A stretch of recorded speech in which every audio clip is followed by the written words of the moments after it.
C'est l'heure de la revue de la presse et des médias israéliens ce matin sur Studio Kalita, relayé sur les ondes des radios juives parisiennes. Et ce matin, les manchettes de la presse israélienne sont toujours très nettement dominées par la lutte contre le coronavirus, avec les mesures annoncées hier soir en particulier par Binyamin Netanyahou. Mais ce matin, un tiers des premières pages des quotidiens israéliens nous rappellent qu'hier s'est tenue la prestation de serment des députés de la 23e Knesset, dans une atmosphère qu'il faut bien qualifier de totalement surréaliste. Les journaux nous montrent ainsi la Knesset durant ce qui devait être dans l'absolu un jour de fête démocratique, une Knesset vide hier dans laquelle les 120 députés, anciens et nouveaux, ont prêté serment en pénétrant 3 par 3 dans l'hémicycle devant le président de l'État et le président de la Knesset qui pour l'instant reste toujours Yuli Edelstein. Les premiers à avoir prêté serment hier ont été les deux candidats au poste de Premier ministre, Binyamin Netanyahou mais également Benny Gantz, puisque le leader de Bleu-Blanc, vous le savez probablement, avait reçu peu avant cette triste cérémonie le mandat des mains du président de former au plus vite un gouvernement le plus large possible. On travaille de la maison, titre ce matin le Israël Hayom, en montrant donc cette photo de la Knesset vide, de l'hémicycle de la Knesset vide, lorsque le terme maison, baït en hébreu, s'apparente aussi au Parlement israélien. Et le journal de souligner que d'emblée le parti bleu-blanc a déposé plusieurs projets de loi contre le Premier ministre, comme l'interdiction pour un inculpé de pouvoir recevoir un mandat pour former un gouvernement et la limitation du nombre de mandats d'un Premier ministre. Mati Tourfeld, le commentateur politique du Israël Hayom, estime que dans la conjoncture actuelle, on approche d'une décision clé, car Benny Gantz sait qu'il ne dispose pas d'un gouvernement minoritaire.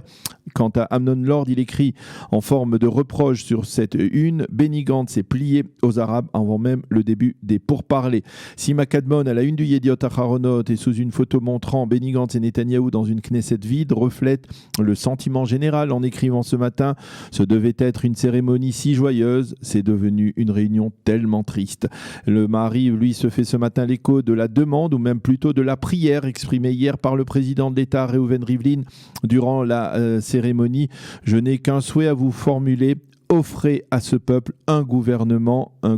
d'union. Une demande donc adressée en particulier à Benny Gantz. Par contre, si l'on consulte les pages d'ouverture du site de Haaretz, pas un seul titre politique dominant et surtout de nombreux titres liés au coronavirus, ce qui nous amène justement à nous pencher sur les manchettes des quotidiens israéliens et les informations les plus importantes que ces quotidiens renferment autour de l'épidémie. Si le Israël Hayom titrait, nous le disions tout à l'heure, travailler de la maison, en parlant de la Knesset, eh bien, le Yediot Aharonot, lui, se fait l'écho des mesures annoncées hier soir par le Premier ministre au travers d'un titre qui barre l'essentiel de sa une ce matin: restez à la maison. Restez donc à la maison, un message adressé à l'ensemble des Israéliens. Binyamin Netanyahou en effet indiqué hier soir qu'il n'y a pas de blocus total pour la population, mais que le secteur public travaillera désormais en état d'urgence, que le secteur privé devra réduire considérablement son activité et que les services vitaux de l'État d'Israël seront maintenus dans leur volume maximal. Et ce titre, rester à la maison, fait légende en fait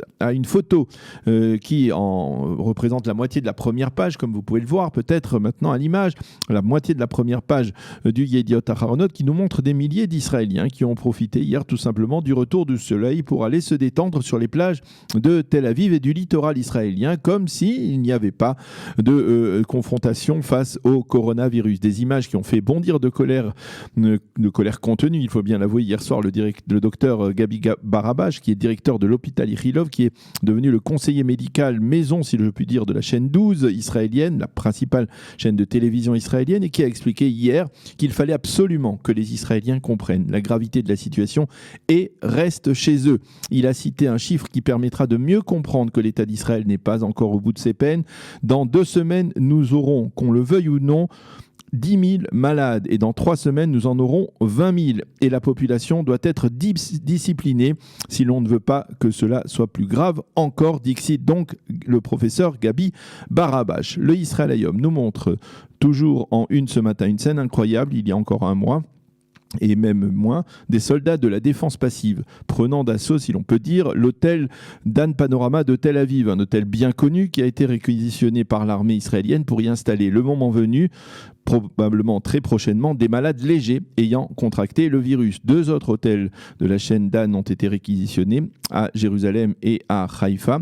et un autre hôtel également dans le sud du pays. Les hôtels du coronavirus, titre ce matin le Yediot Aharonot, tandis que le Israël Hayom annonce en une également que le nombre des malades avoisinait hier en Israël les 300. Et avant d'ouvrir les pages des journaux, les unes de ce matin accordent également une place non négligeable aux enfants et aux familles qui sont confinés pour beaucoup dans leur domicile et qui sont confrontés à une situation sans précédent où beaucoup se retrouvent donc à la maison. Hier, ainsi par exemple, Yediot Aharonot nous indique la publication ce matin, à partir de ce matin, d'un supplément quotidien qui sera consacré aux parents et aux enfants. Quant au Israël Hayom, eh bien, il nous montre en première page des enfants qui tentent d'étudier sur ordinateur via les programmes d'Internet comme le permet le ministère de l'Éducation nationale. Le Maariv, lui, insiste sur d'autres mesures annoncées hier comme la réduction des lignes d'autobus et de l'ensemble des transports en commun. Le Haaretz, lui, s'insurge dans sa page d'ouverture sur la manière dont le gouvernement a voté durant la nuit la mise en application du système de repérage des Israéliens porteurs du virus, un système qui est utilisé ou qui était utilisé jusqu'à présent uniquement dans un contexte sécuritaire par le Shin Bet israélien. Et puis un autre titre du Haaretz qui constate que face au coronavirus, eh bien, les populations des habitants juifs de localités de Judée et de Samarie et la population palestinienne de ces régions, eh bien, restent en étroit contact, en dépit par exemple du fait que le virus se propage assez massivement dans la ville de Bethléem au sud de Jérusalem. Parmi les autres titres, le Yediot Aharonot nous relate le cas d'un malade du corona qui était en quarantaine à l'hôpital Wolfson près de Yafo et qui après 4 jours a voulu s'enfuir. Il a été rattrapé par les forces de police. Le Yediot Aharonot rappelle qu'une chef de service de l'hôpital Ichilov a été contaminée, qu'un autre médecin de cet hôpital également, tandis que l'hôpital Rambam de Haïfa a lancé une collecte d'urgence pour financer l'activité de son nouveau département de lutte anti-corona. Autre lieu contaminé qui est mentionné dans l'ensemble des quotidiens israéliens ce matin et qui a été au cœur de plusieurs reportages hier dans les journaux télévisés, une maison de retraite à Jérusalem où près de 170 retraités de personnes âgées, donc parfois très âgées même, sont retranchés donc dans leur chambre ou leur appartement à l'intérieur de cette maison de retraite à Jérusalem. En page 2, le Yediot Aharonot reprend les nouvelles mesures mais nous propose une intéressante comparaison entre la propagation du virus en Israël et dans plusieurs autres pays comme la France, l'Italie, l'Espagne, la Chine et la Corée du Sud ou même l'Iran. Et une constatation s'impose, la propagation du virus semble être plus maîtrisée en Israël que dans ces pays, même si la courbe de Gauss est en Israël dans sa phase toujours ascendante. Le Israël Hayom, lui, nous livre ce matin sur une double page les témoignages d'Israéliens habitant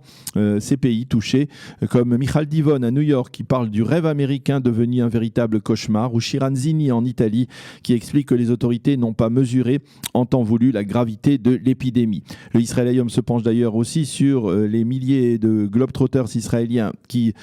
parcourent le monde entier et qui tentent aujourd'hui par tous les moyens possibles de rentrer au pays, mais qui rencontrent d'énormes difficultés dans une telle entreprise. Le Israël Hayom nous détaille également les mesures annoncées hier en France par Emmanuel Macron.